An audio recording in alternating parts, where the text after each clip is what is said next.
Welcome everybody to another episode of HomeKit Insider. Put your galoshes on because it is raining HomeKit news. After a couple weeks of a drought, here with me as always is my pal Steven Robles. How you doing, man? I'm doing well. There was quite a drought, but we had two wonderful interviews. This is not a good sign, Andrew. I already misspoke. It's been 10 seconds. Didn't even have to pronounce any company names. But we had two wonderful interviews with Jennifer Tui from The Verge and then Jonathan Hui, who was in the Thread group and VP of software at Google. Great interviews. If you guys have not checked them out, you should check them out. I thought those were fun, Andrew. I think those were some great people to have. Yeah, I think they were good. What's less fun, just from a production point of view, transcribing podcasts. I have tried so many different transcription services, and no words in Smart Home Talk are real words. So there's so much correction that has to be done. And Yes. Jennifer, I mean, we talked to her for so long, and it was over an hour, transcribing that. And even with Jonathan, it was still 45 minutes. And it was very difficult to transcribe everything for AI. Yes. But I hope those who didn't listen to this and read those appreciated the extra effort that went into them. Yes, I feel your pain. Whenever I do an interview for Apple Insider Show, even Apple-related words, they'll get iPhone and iPad, but when you start saying Mac OS, it's no transcription service knows what that is. It's just kind of what? Nope. What is that? Wemo, Eero. Yeah. All these are not words. Oh yeah. Yeah. I think we have a better track record of pronouncing those words than transcription services have of understanding them. So I think we're doing pretty good. I think we're doing all right there. Yeah. Yeah. As we get into our first news, which is Meross. What is even? No. Yeah, well, I've decided I am not going to mispronounce even jokingly this company's name anymore. I'm just gonna say it like it is. Meross. Yes. Meross. So what does Meross have for us this week? Oh, man. Well, at least I'm not going to mispronounce it. But anyway, Meross has actually announced a HomeKit smoke alarm. I thought this was interesting because we get this question periodically of what HomeKit smoke alarms are out there. We've talked about a couple, like the One or First Alert. I forget exactly what it is. First Alert One Link. First Alert One Link. And they have a couple of different models between the Safe and Sound, which has AirPlay 2 speaker and all that, and the standalone Detector. Right. Still kind of funny. The smoke alarm has AirPlay speaker, but anyway, yeah. It's awesome. But no, it's awesome. No, it's cool. But yeah, so Meross has announced a new smoke alarm. It actually takes two AA batteries, so you'll be able to change the batteries on your own. Works with HomeKit. No pricing or availability has been announced yet, but good to have a new product in this category. And I will say, Meross, we've had a contemptuous relationship. There's some Meross devices that are little spotty on the connection, and because it's all mostly Wi-Fi connected, like the smoke alarm. It uses Wi-Fi to connect, not Bluetooth. But I will say my Meross garage door opener has been pretty consistent over the last few months. So I'm gonna give Meross another chance. But hey, another smoke alarm. Nice to have it. Yeah, I mean, it's definitely worth a try, and it makes me a little nervous with a security safety device. And I'm assuming, based on the fact that you mentioned it's running on AA batteries, it's not a wired smoke alarm, unless that's the redundancy in case your power goes out. But if it's just battery powered, there's no way that's Wi-Fi based, right? So it's got to be Bluetooth, and then if you're not at home, you're not getting alerts, you're not getting remote notifications. I guess assuming it's within range of your home hub, then you do get those remote notifications. But it's a whole thing, and you're relying on a lot of stuff to be working. It made me just slightly nervous, just slightly. So apparently this is actually one of the few Meross devices that's going to require a hub, which is why it runs on those AA batteries. It's not a wired smoke detector, but the reason why it connects to HomeKit is because of that hub. And so that'll be interesting. I have not had any experience with a Meross hub yet. No Meross device that I've used has required a hub.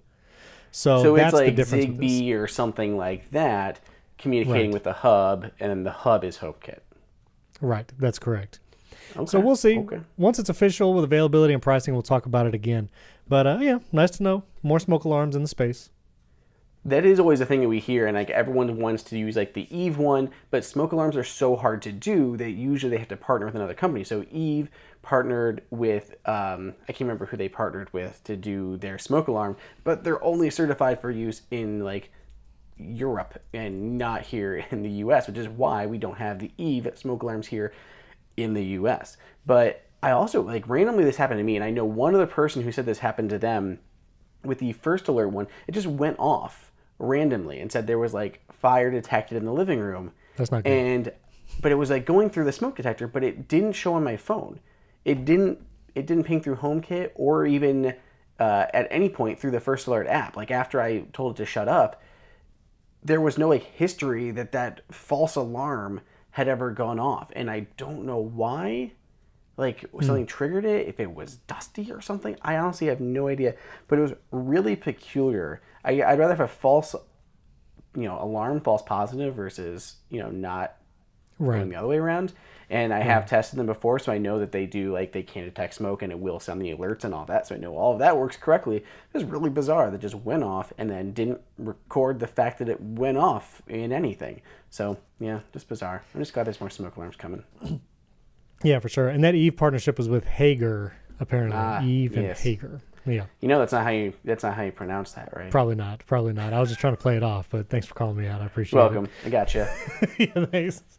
All right, well, the other piece of news is so Netatmo has their smart video doorbell, and they've now added an option to have a power adapter. So if you don't have and already like wires run to a doorbell for a powered doorbell, you can buy this power adapter, which I know when I had a doorbell camera installed, which was Vivint, the security system, they did one of these power adapters where they kind of punch a hole through the wall and it plugs inside the house, but the cable goes through the wall into the doorbell camera, and that's how it gets power because there wasn't cables there already.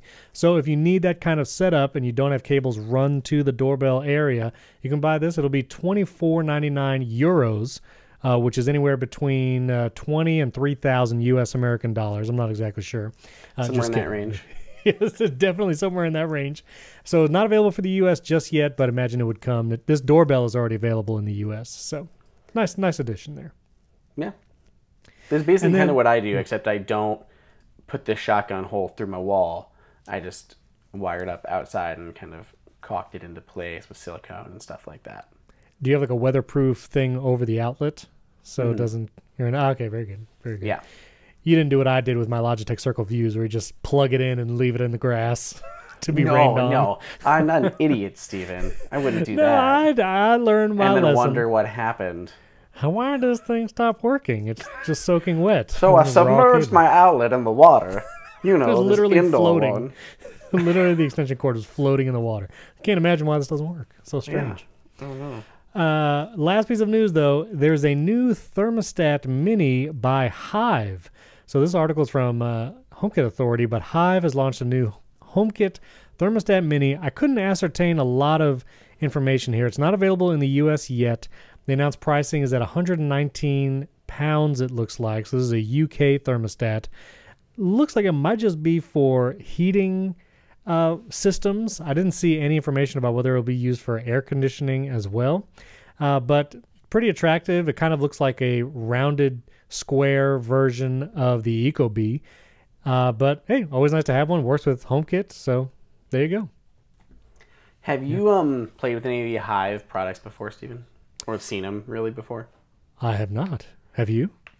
I've seen them at CES because they're primarily a European company, and there wasn't a lot of their stuff in the US. But their camera, like the Hive View, which I believe does work with HomeKit now. The last time I saw it in person, which was like 3 years ago, it didn't work with HomeKit, and they said it was like, working on it. But it's a really cool camera. It's got like a metal body. It's super well designed. It looks very sleek, and it has this cool like magnetic thing. Like it's connected to the base, and then you can just pick it up, just magnetically pull it off and set it somewhere, and it'll go for an hour on a built-in battery. So it's like mounted, and then whenever if like you need to put it somewhere else for a little bit, you can go monitor that for a temporary period of time, then snap it back on to its stand. It's really cool. I've not seen these at all still in the U.S. So I don't know if they actually do have U.S. distribution at all, but their camera's pretty cool. That is pretty cool. I'll put a link in show notes to it, and yeah, it shows you just pop it right off and you get an hour just walking around. Fancy. Yeah, I think it's a brilliant feature. Yeah. And surprised it kind of works with HomeKit that way. What was that camera that was going to be like a drone in your house? Was that the Amazon one? It is still coming, apparently. Ring. I am on the list. I'm going to get this thing and try it. It's going to be cool. Vaporware, it's Ring, so I don't trust it, but it's a drone that'll fly around and chase burglars in your house. So, what could possibly go wrong? Yeah, it'll be fine. It'll be fine. All right, so that was the news. But now you had an interesting Twitter discussion you had on the Twitter the other day. Why don't you tell us about what happened? What'd you dive into? Oh, so how things usually go. I have some random thing that I think is super interesting to tweet, and then 9 out of 10 times no one says anything. And then sometimes I actually get people to respond. And this week I was just kind of digging through some old crap, and I was like, man, I got a lot of old smart home stuff in here, like these old remotes and things like that. So I was like, hey, Twitterverse, what was like your first smart home stuff? Like, how did you get started like doing smart home stuff? And there was a lot of responses. So I thought, hey, what a good topic for you and I to discuss, because even though we've been hosting the show, we have not really talked at all about like how we got our start in smart home, let alone HomeKit. But yeah, so you want to talk about your stuff, and I can talk about my stuff, and we'll talk about responses that we got from people too. Yeah, for sure. So, man, my beginning of the smart home, I won't be able to triangulate a year. Maybe it was around 2012, 2013, because we were in our first home. We had bought our first home. It was the older house I've talked about before. No neutral wires anywhere. That was the house. And I think the first device I ever got was an iDevices smart plug. And I got it because it was HomeKit. iDevices was one of those early HomeKit devices.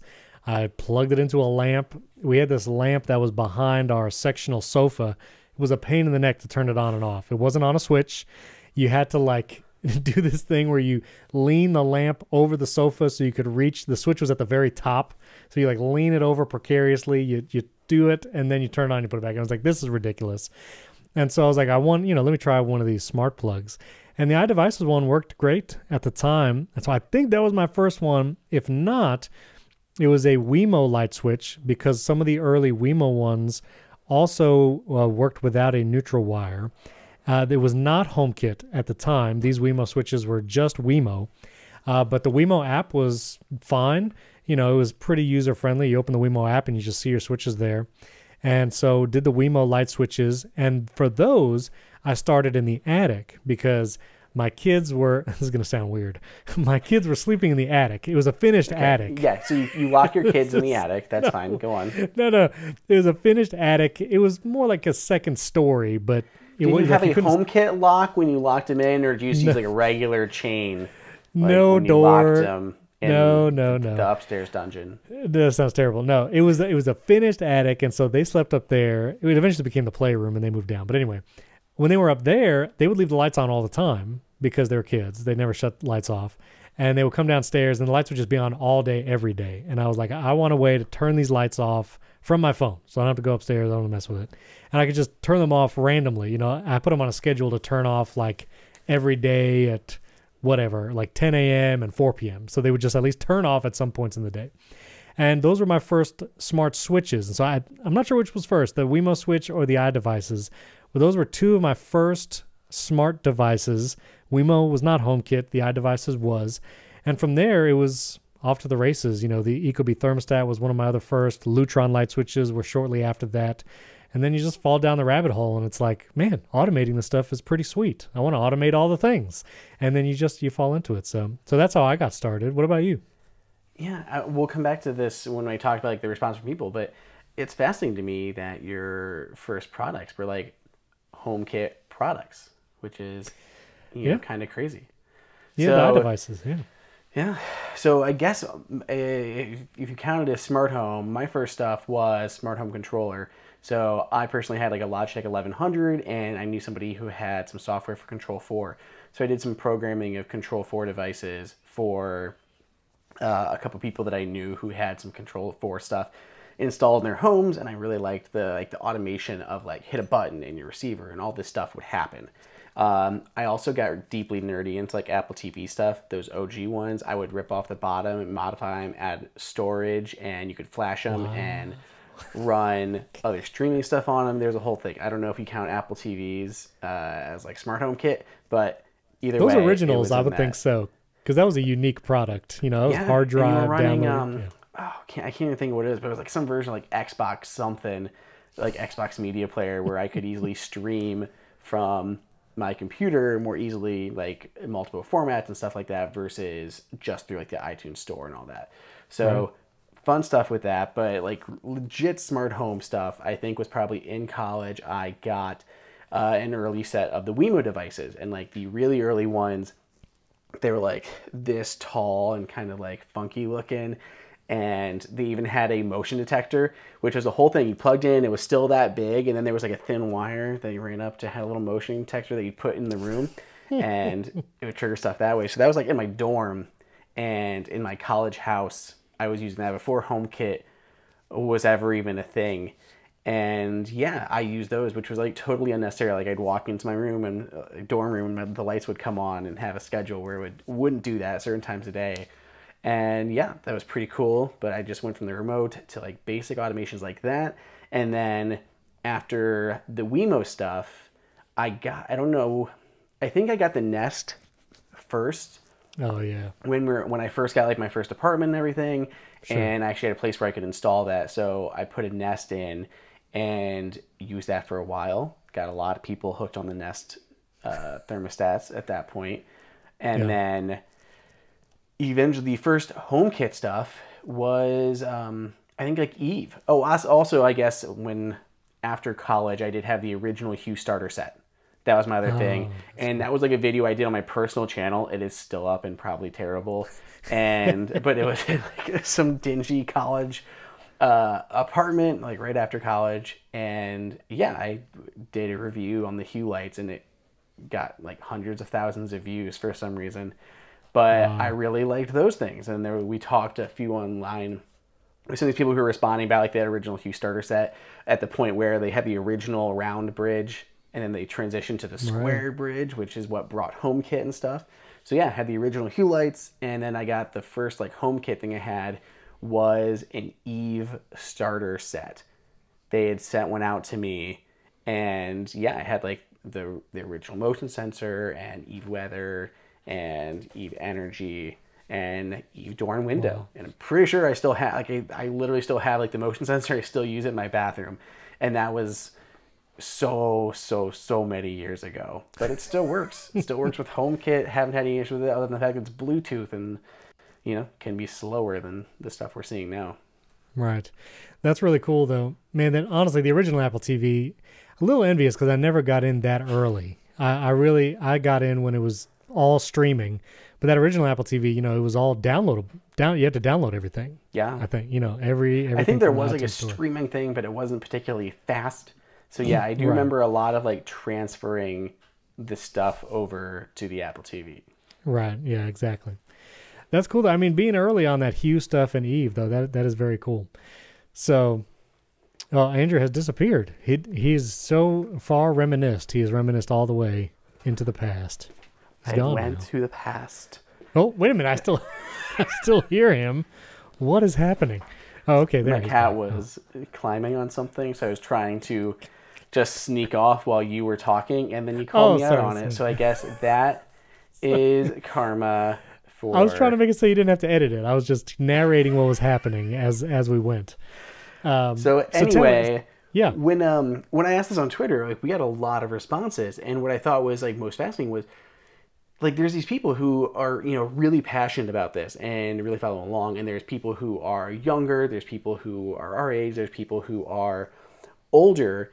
There's just this whole spectrum of people, and a lot of people have only gotten into this in the last few years. And like the products they were saying was like their first smart home stuff is recent hardware, and I thought that was really interesting, like how new we really are in the smart home space. Like I'm kind of not jaded, but I've been doing this since before college, basically.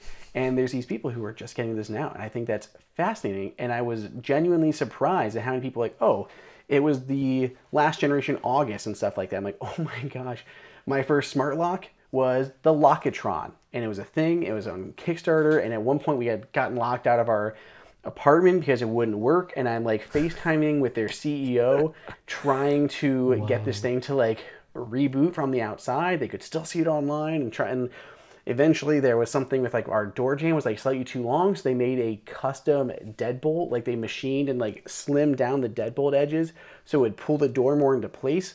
Just really trying to help me and get their hardware to work reliably. Like this is the stuff that I did for so long. And to me, I was just a little surprised. Like, wow, this place is the HomeKit and smart home stuff is still so new. It's still in its infancy. We're just getting started with Matter and with Thread and everything else growing up. And I was surprised. I was a little surprised at how kind of young everything is. You know, it's funny. Best Buy, they now, like if you go to a Best Buy today, they have a whole section dedicated to smart home. You know, they have all the Hue lights. You can get level lock in Best Buy. You got all the cameras. You can get Arlo's in Best Buy. So many smart home devices you could just go and take right off the shelf. And back, like I think that's a recent development. I feel like in the last 2, maybe 3 years, you know, Best Buy has now set up that kind of dedicated space. But before that, it was kind of like finding a smart plug on some random aisle or ordering it on Amazon or directly from the manufacturer. I remember, I think my iDevices smart plug I probably got from like a Home Depot because that's where you would get anything related to outlets. And my Wemo switch, I probably just bought online. I don't think I even had that in a store. And so now, you know, you can tell it's real when Best Buy has like a full-on, you know, smart home, like multi-aisle section. It's like right next to the Wi-Fi increasingly routers. Larger over time. Yeah, there were those exactly. couple things, like we did see it. There was a big rollout when mesh Wi-Fi was starting to catch on. And they had like, that was like the dominant part of the smart home was just mesh routers. Like check out the Orbi and the Eros and the Lexus Velops and all that stuff. Right. And then there was also basically a Hue section because that was it. It was like you can go with the Hue, which had like the coolest displays, and there's buttons you can make rooms light up and like change the colors, and it was so dope. And then it's like, or you can get the Best Buy brand one, and there's like an insignia option for like $10 less that didn't do nearly all that cool stuff. But now it's huge. Now there's like aisles of everything smart home related. So it's grown up quite a bit, but also still early. Yeah, and I think we're actually in a place where we hear about HomeKit regularly from Apple at their events. You know, there's some mention, you know, either in the HomePod section or the Apple TV section or like dedicated. I'm really hoping this year at WWDC, like there's a legitimate HomeKit segment. There has been in the past, sometimes there's been like a 5-minute, I don't know if we're going to get dedicated HomeKit segments anymore. I think they're going to stick with the home segment where they're going to touch on Apple TV, HomePod, as well as HomeKit, all in that one spot. Because to control HomeKit, you have to use those devices. They're the hubs to do it. I think they're going to bundle that together. I think they should do more stuff, and I think they can maybe make the specific HomeKit nuances part of that section. But I don't know if we're going to get like, here's what's new with HomeKit this year. Now it's just more to do a deep dive. Yeah, that is true. So we'll see. A few months from now, WWDC, and there's lots of things HomeKit can improve. Let's see if they do improve it. We talked with Jennifer about that, like how Apple has been silent since their announcement of support for Matter, and Apple hasn't touched on it really since then.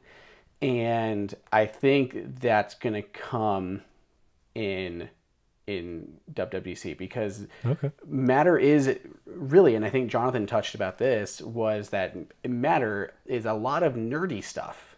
And like the customers aren't necessarily going to have to decide. They just need to know it works with Matter and it'll work with everything. So a lot of the details about Matter are all on the nerdy side, and technical side, development side. So as long as Apple's saying we support Matter, that's really what they need to say. The part about certifications and how it works, all of that is nerdier. So I don't think Apple's had a nerdy place to talk about that. They have their public keynotes announcing new products and all of that, which I don't think is the right space. So when we get to DubDub, You're literally sitting in front of a room of developers who are creating the software that runs it. And I think that is the spot where you talk about matter and more details on how it's going to work. Yeah. Yeah, I agree. Well, this was a great question throughout to Twitter. I will link to your tweet in the show notes if anybody wants to jump on there and tell us your origin story in the smart home world. And if you're just getting started, I think we have some questions periodically about like, where should I start, or what would be like, that's why we were doing our category by category recommendations, which we'll get back to soon. But check back on those episodes like December, January, and I think all the way back to November, kind of helping people get their foot in the door with what devices and where to start. So very cool. Very cool. Yeah, I definitely want to know more of what people got started with. I think I saw a lot of Hue. Yeah. Which is probably like the earliest stuff that people had. And I did have one person who was reminiscing back with that Logitech Harmony 1100 remote. It was like a tablet and had a touch screen. And it was really cool. And then I'll randomly see it featured in like episodes of Chuck or something. I'm like, yeah, someone else has that remote that I had. That was very extra and it didn't do anything really that much different. Just different form factor, but it was cool. Now we have iPads, I guess. Yeah, exactly. Yeah, now it's like the size of an iPad mini basically and can do a million more things. Yeah, exactly. For like $200 more than that thing probably cost. But hey, whatever.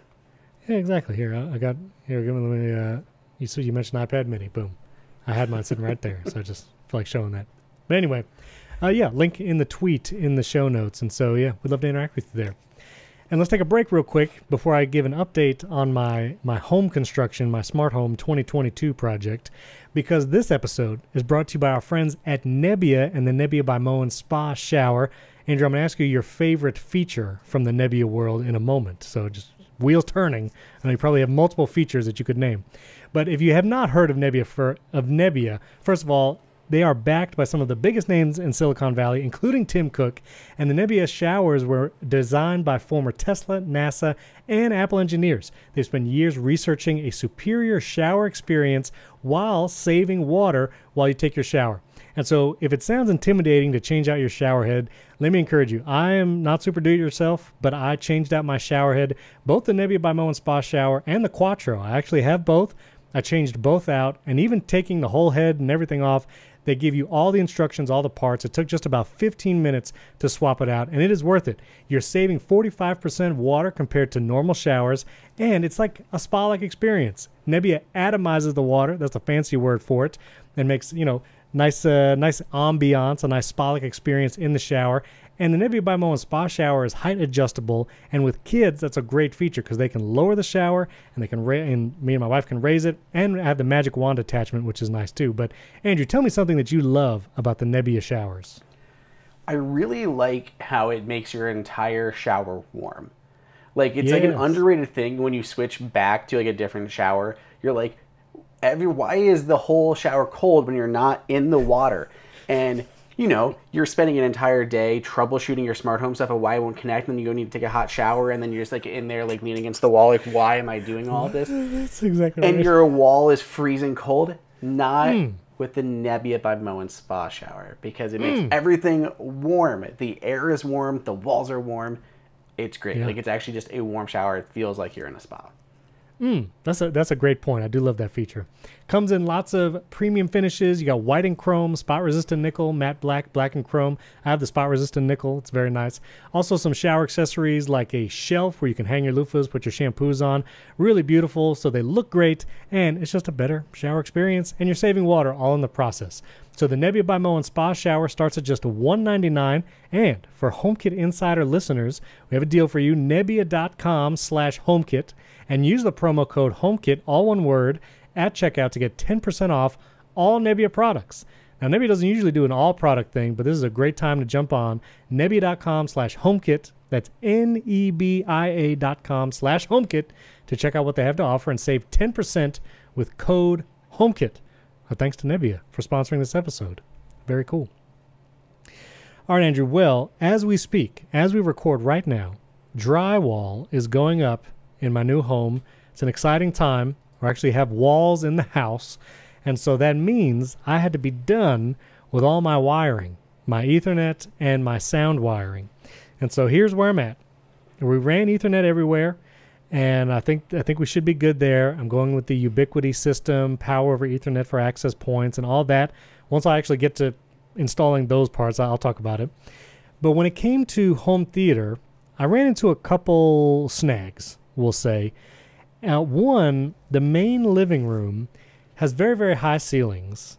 Not very, very high. It's like 11 foot. But I started getting concerned about the power of the speakers that I would be buying, which would not be expensive. Like, I'm not buying $900 per in-ceiling speaker. And so I was like, that's really high.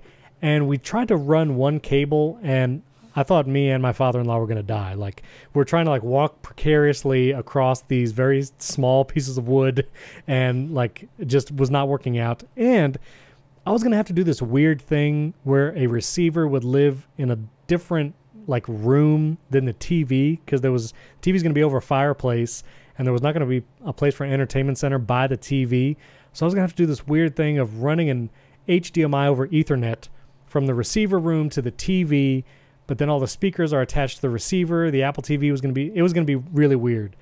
So I said, forget it. I'm not going to do in-ceiling speakers in the main living room. I'm going to go Sonos. I'm going to go with the Sonos Arc with the wireless subwoofer. I saw Sonos actually makes a mount that connects to the wall mount for a flat screen TV, and it will mount the Arc right under the TV.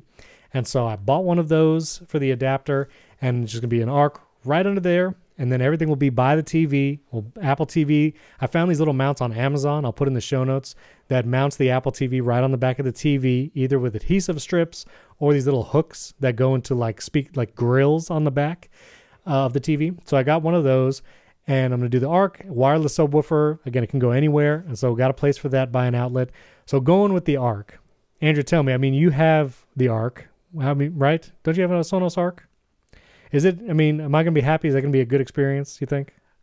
Yes, I think so. I think you're going to really like the Arc. And we just had my sister-in-law and brother-in-law over to the house, and we were watching, I cannot imagine how many times you've seen it, but at Kanto, because 1,000 times. Nephew insisted on watching that for the 50th time.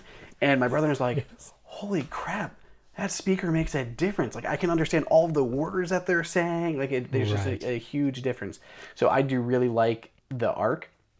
My first question was, are you going to buy the rears, or are you just going to go with the sub and the Arc?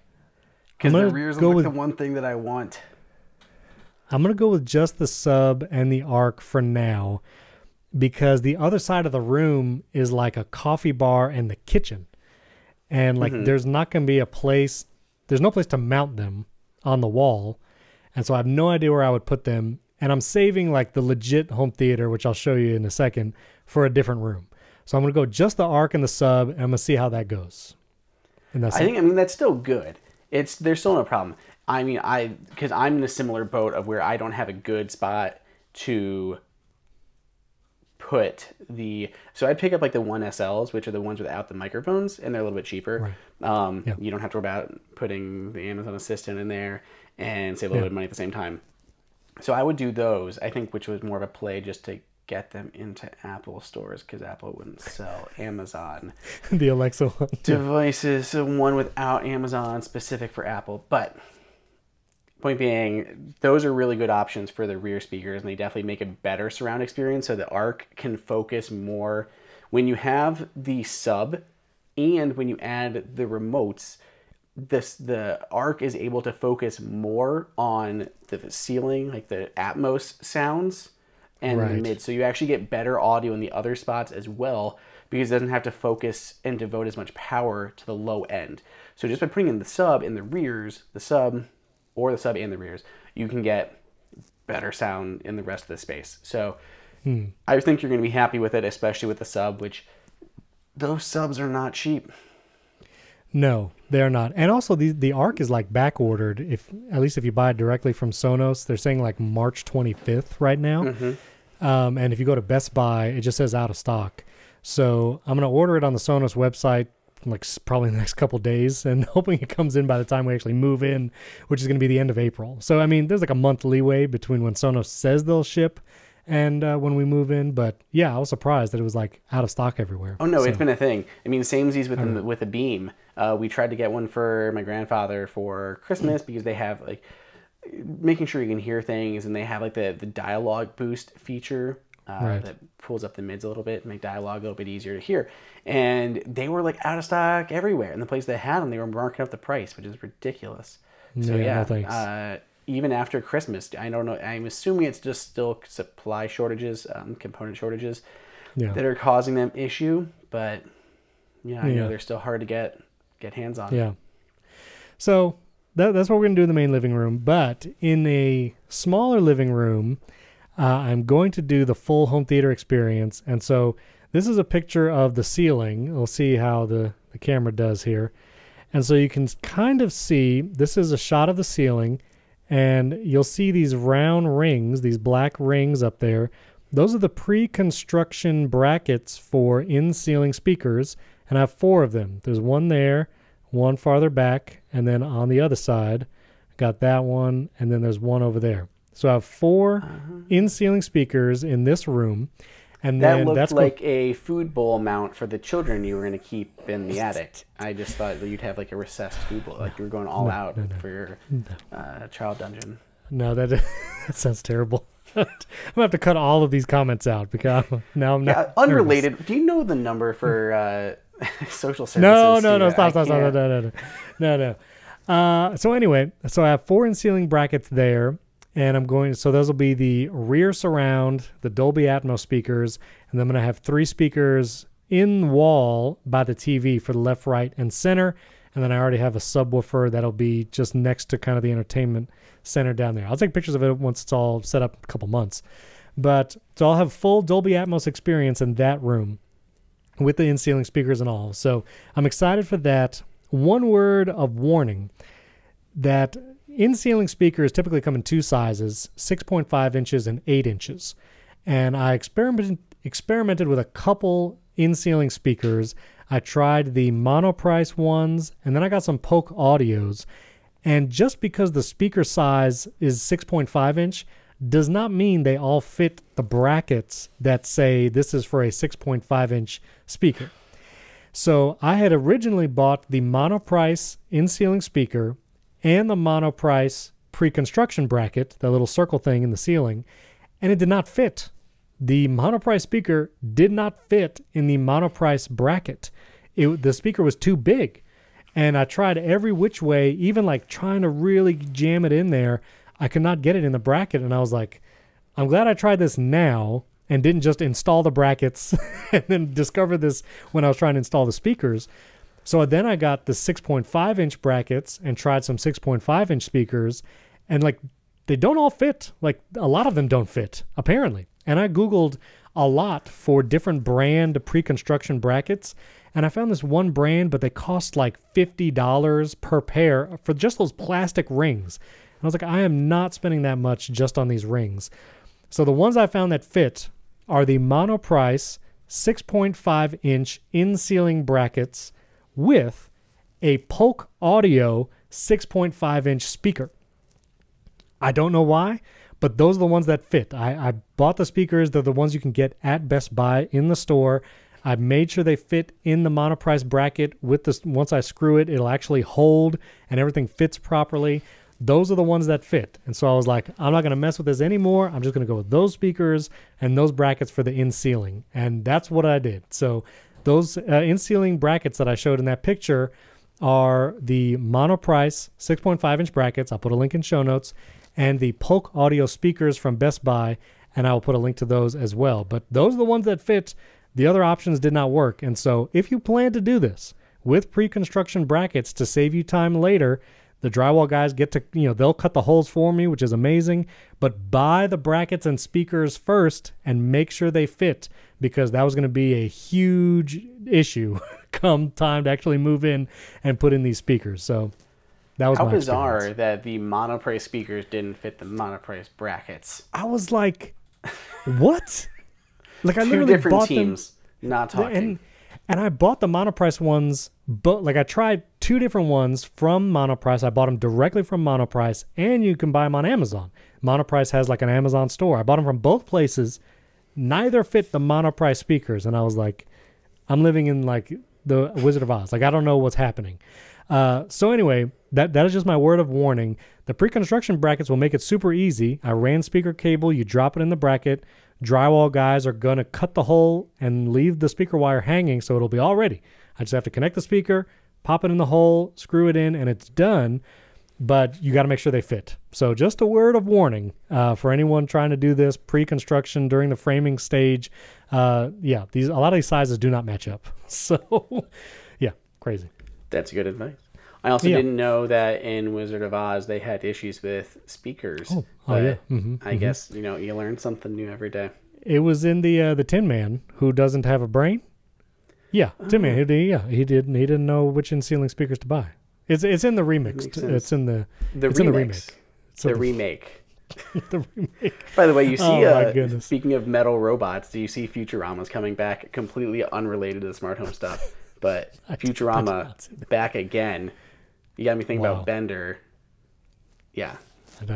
Wow. Okay. I did not know that. Very good. It's true. Hulu is getting it this time. I believe you. So anyway, I'll keep updating everybody on the smart home thing. So it's fun. One other question for you, and back to the Sonos thing. So I'm doing the Arc in the big living room, and for my master bedroom, I'm putting a TV on the wall. I can use HomePods as the speakers for the Apple TV, but the big HomePods just feel so slow to respond to anything. I don't want to use the big ones. The HomePod minis are okay, but I don't care to, like, they don't have the sound quality. The Sonos Beam, do you think that's good for like a bedroom setup with a TV? Yeah, I think that's fine. I think it's even more probably overkill than what you need. The Beam sounds great. Okay. I really like the Beam.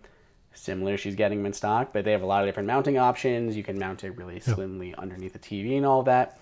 So my struggle is, like, I have here in the studio, I have a TV and I have the Beam that I use, but I can't do one of those cool nifty mounts necessarily because the TV that I have is one of those Samsung frame TVs. So it looks like a frame and it has all of that stuff. Right. So I don't want to put a speaker underneath of it because it looks like a picture. So I have to have that kind of set down below on something else to make it just seem a little bit more natural. But yeah, I have the Beam in here. I really like it. I like the HomePods though. Like for me in the bedroom, what I like about the HomePods is that, like, sometimes just like having a sound bar of the TV, like you're decently far away, right? Because you're for sure in a bed, and like it's there. Like in our living room, we can end up being kind of close to the TV because we have an L-shaped couch and where you sit, you may be kind of close to the sound bar or something. But in like the bedroom, we know we're far away from the TV, and sometimes it's like a little like unnecessary to have like the audio to get to where you are. I like the HomePods because they can sit right next to the sides of your bed, and it's super convenient. And they have little wall mounts for the HomePods. Like you can get ones that like stick them on vertically, so like the circle's facing you, and I think that's adorable because you just have them like sitting there on either side of your bed. I even thought about, like, I'm working on a bed frame design, and I was even debating like trying to build something in to kind of hold them or something. But I like the HomePod minis in there because I just like having them. I like having the speakers next to you because you don't have to turn it up very loud, and you still do get good audio when you have a pair of them. So for me, I kind of like having them just next to your bed versus yelling at you from across the room, especially in bed when you don't want anything too loud and you're trying to sleep eventually. So in my old house, we actually did do exactly that. We had a HomePod on like the headboard behind us because it was like a shelf type headboard. And I did like it because the sound was like right there.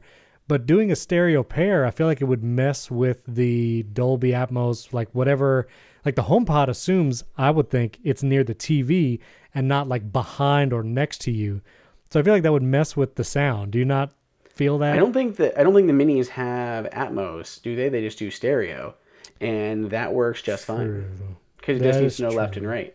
Yeah, so there's no problem with Atmos, anything like that. You can put them on either side, and you can still talk to Siri, do all of that kind of stuff. You got, I mean, if you have an Apple TV, there's your home hub, but they do work in our bedroom as a thread controller for our shades and stuff like that. Hopefully soon, a motion detector, Eve, thread, motion detector, sooner rather than later would be great. But anyway.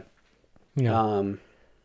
Okay. Yeah, I like them right, like you said, right next to your head, and you can kind of have them quieter, but still hear things really clearly without having to turn the volume up very loud. Yeah. Okay.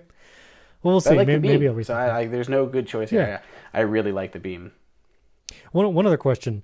Because the Sonos products only have the Amazon Assistant, if you want to play music from the soundbar, do you start it on your phone and AirPlay it, or do you do like a shortcut? Like, how do you trigger music from the soundbars? Just AirPlay. I usually control. So I'll tell Siri, hey, play music in these rooms, and it'll just go through AirPlay that way. Or just I do usually a lot of manual AirPlay because I like to kind of look, and I look through my playlist of what I'm going to listen to. So I'll go through, choose something, play it, and then like boom, boom, boom, cast it into the living room or the hallway with our safe and sound up there, as well as in the bedroom with the home pods, and then the soundbar in the living room, maybe the kitchen one. Sonos Move wirelessly. Yeah, I usually just do it manually. Okay, very cool. All right, well, let's lightning round some listener questions because I know we've had these kind of building up real quick. I did some research. There's a lot, but they should, at least the first half should go quick, and we'll save some. We don't have to do them all. But the first one, this was Jonah Salvatore on Twitter. He was asking, is there a way to, he has like an electric heater and a smart outlet. He basically wants to know when the heater shuts off, can he get a notification? Like, so basically like home device status, send a notification. And so I'm going to mention two things. Push cuts is something we talked about many episodes ago, but it's basically a service where you can program it where a HomeKit device status can trigger a push notification. It is a paid service, like a subscription, but you can set it up that way. I'll put a link in show notes to it, but push cuts can do that. But also, you can do automations based on like statuses. And so you can create a home automation, and when something like when the device changes state, so you could do like when heater turns off, and then you can trigger something else, whether it's another device gets triggered to let you know, like a light bulb turns on and off, or I think there is just a send push notification. Yeah, a trigger that you can use in a shortcut. You can do that. So those are my two options for you there, Jonah. Yeah, I agree. I was gonna say when I originally read that, I thought like his heater was shutting off, but like the outlet was still on. So like the outlet was on, but the heater itself would shut off. And there you're trying to trigger it based off of power draw, right? Versus the electric outlet state or status. And I think there's a way to do that too, because Eve is one of the few that has the energy monitoring built in. So you might be able to trigger something like that based off how much power is being drawn if you're going through a third-party app like Eve. I'm a little concerned. I just watched my wife go down our stairs outside, and I'm pretty sure she's chasing a cat. Like, I think one of our cats just escaped. He is full-on beast mode today, getting into everything. I mean, she's fine. Like, she's dealing with it. But I saw you looking over there. Like, why is she going outside? And I'm pretty sure that was a cat. Easton has escaped. She hasn't gone back up yet, so she must still be chasing him through the yard. I mean, it's fenced in, right? So he should be. Yep, she's carrying him upstairs. Okay, all right. Mystery solved. I just got him. She was chasing a cat. Yeah. Okay. Anyway. Very good. But I was trying to pull up the Eve app at the same time there. I'm pretty sure you can still do stuff and then we looked at other ones that are still not out yet, like the Wemo something, Wemo Insight, that its whole thing is just energy detecting, and it can detect like when it has power flow versus not power flow, detect like when a charger is being activated or something like that, or a hair dryer is on. So similar to those, there are ways to do it. So I think there's a couple ways there that he should be able to get around that depending on his situation. Yeah. The next one from Keith Proctor was asking, he's looking for a Wi-Fi enabled HomeKit motion detecting light switch, which was a lot of things to put in a light switch. And I'll have one recommendation. I don't know how long for this world this device is, but there is the Ecobee Switch Plus Smart Light Switch, and it is a smart light switch, and it is a motion detector, and it has a light, and it works with HomeKit. It also has Amazon Assistant built in, depending on how you feel about that, but it has the motion detector and it has the light switch all built into one. So you can buy it on Amazon. It's like if you have Prime, it's like 1-day delivery, so you can still get it. So the Ecobee seems to be an option to solve Keith's what he's looking for. Did you have any other that you knew of, light switch motion detectors? Yes and no. The other option that I know of is Brilliant. Brilliant does have a motion detector built in there, and it is Wi-Fi based, and you can use it to turn those lights on and off in the room. But the motion detector itself is not HomeKit enabled. So like the lights are, but the motion's not. But you can get creative with your automations there. The motion detector triggers the lights coming on the room. When the lights come on in the room, run this automation. So there are ways to get around it. And if you're just trying to turn the lights on and off in the room, then you're fine. That's all you need. But otherwise, no, there's not really any Wi-Fi enabled. I don't know any like dedicated Wi-Fi enabled switches with HomeKit motion detectors. Right. I just don't know of any other than like the two that we just kind of talked about, and they have their kind of flaws going with them. So, right. Yeah, I think we're just gonna. I think we need to get thread-enabled motion detectors that are gonna be more reliable, because you can place them better in a room. I don't think the switches are necessarily the best solution. For me in the studio, it's by the door, but I'm over here. I'm in a recording space. I'm behind a desk. I'm over here, and I'm not where that switch is, so it would never catch me if it had a motion detector in it. And sometimes you have a bigger room, a living room, it's behind a couch or something further away. It's not necessarily detecting stuff. But with a motion detector that you can place freely in the room, you have more benefits. So I would rather use one like the Ecobee remote thermostats, if you have an Ecobee thermostat, and use those sensors to trigger, or wait for thread-enabled motion detectors to come around, because they're going to be much more responsive than the Bluetooth ones that we typically have now. Yeah, very good. And just go with any Wi-Fi based switch. There you go. Alex Hall on Twitter, he has a porch light that he wants to make smart. He wants to smartify it. Use the right word. He wants to smartify his porch light. He's looking for a 100-watt equivalent HomeKit bulb that does not need a hub. Now, saying you don't need a hub eliminates the entire Hue light lineup, which is unfortunate. Well, yes and no. They have a Bluetooth version, but it doesn't work with HomeKit then. So right. So, if the stipulations are HomeKit, no hub, and bright, you have limited options there. LifeX and NanoLeaf are both smart bulbs, HomeKit bulbs that don't require a hub. As far as I could see, I was doing some research, there was no 100-watt equivalent bulbs for either of those. The closest is a LifeX that has a 75-watt equivalent. So I don't know if that'll be bright enough for you, but the LifeX is HomeKit, no hub needed, 75 watts. If you do, you can go the hub route if you're willing to do that, at least for the Hue lights, which I feel like Philips Hue has enough of an ecosystem to warrant that one hub. If you're going to do one hub, that'll probably be the one hub I do in my new house. They have 100-watt bulbs, and I will link to that bulb from Hue and the one from LifeX. But yeah, those are the options I found. Yep, I agree. The LifeX ones are probably closest. The best, though, is the Hue one. It's really freaking bright. Right. But you need the hub. Yeah. Okay, I'm going to skip around. So Simon Salvin on Twitter, we've talked about universal remotes. We mentioned it even on this show. He actually recommended this service called RoomyRemote.com.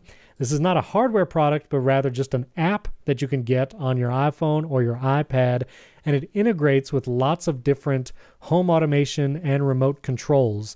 And so you can plug in your HomeKit devices, and you can even do like IR blasters for home controls and stuff like that. So I will put the link in show notes.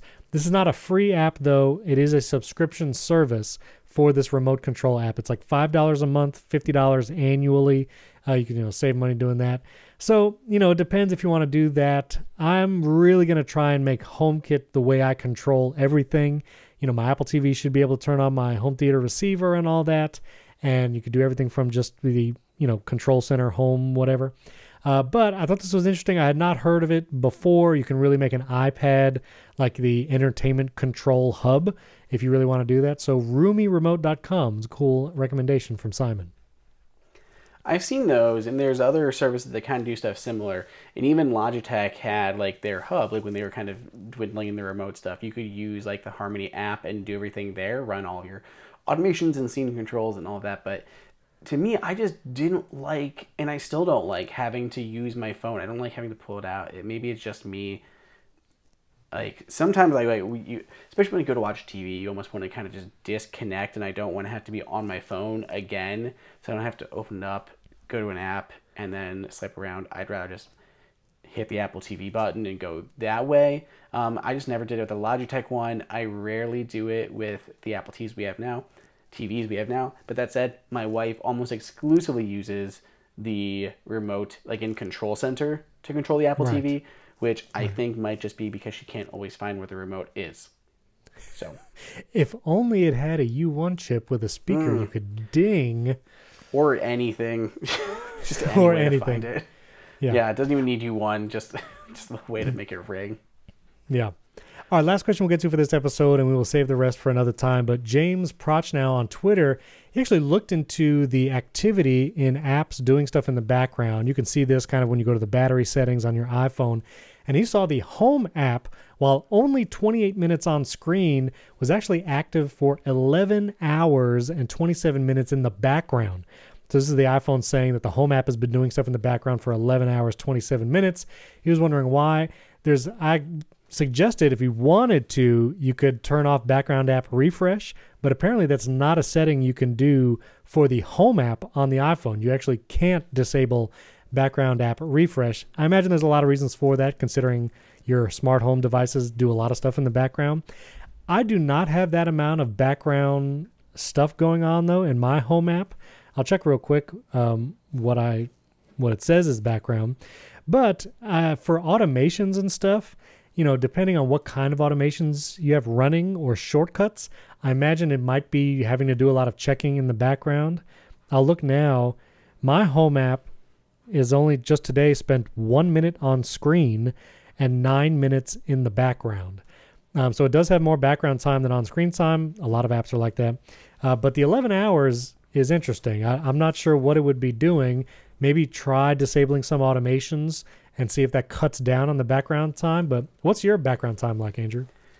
Mine right now says it's at 2 hours of background time, but at the same time it's using like 4% battery. So it's not really touching the battery life. It's running for a significant amount of time in the background, but it doesn't seem to be actually having an impact on things. So that's what I'd be interested in. What's going on with James is, okay, he's got it going on for a really long time, like 12 hours in the background. Is it consuming battery life in that situation? And the easiest things, I don't mean to sound like the phone tech support for Spectrum, but did you try rebooting like your device? Because there could just be an automation or something that got stuck. We've seen automations get stuck, like with what was going on with the Bluetooth remote triggers and home hubs. So there can be things that get stuck in the background. I would first try rebooting, as much of a cliche that is, and I'd be interested to know how much battery that was actually taking up while it was running around in the background. Yeah, good point. Okay, well, that's all we'll get to today. We will save, I know we have a list. I move it to the next week's note every week, so no questions are lost. There's no vortex. We will get to your questions, so thank you for sending them in. Let us know what projects you got going on, what other questions you have. And we will get to them. We promise. Thank you to everyone who's done 5-star ratings and reviews recently. We'll give shout outs if we hear any more. Would love to see that. Also, youtube.com/HomeKit Insider. You got to subscribe over there to watch Andrew and I shuck and jive. You could see Andrew looking to see what his wife was doing out the window chasing a cat. You won't see the cat, but you'll see Andrew looking at the cat. I was going to grab him if I could, but he saw me and quickly scampered away, knowing that he probably should not have been climbing on top of our water softener to get to an empty bag of cat food. So he would not let me hold him. Gotcha. So no cats on today's episode. Just if you would like to see more antics of Andrew and his cat live on camera, subscribe to the YouTube channel, youtube.com/HomeKit Insider, of course.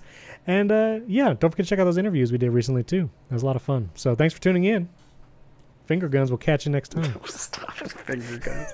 I thought you were going to say it, so I was trying to jump in there. No, I can't do anything. Can't do anything but finger guns. Just double wave. Just peace out, guys. Hands. No, okay, you ruined it. End the episode. Bye. Mr. Bean impression? I don't know what that one was. I don't know either. All right.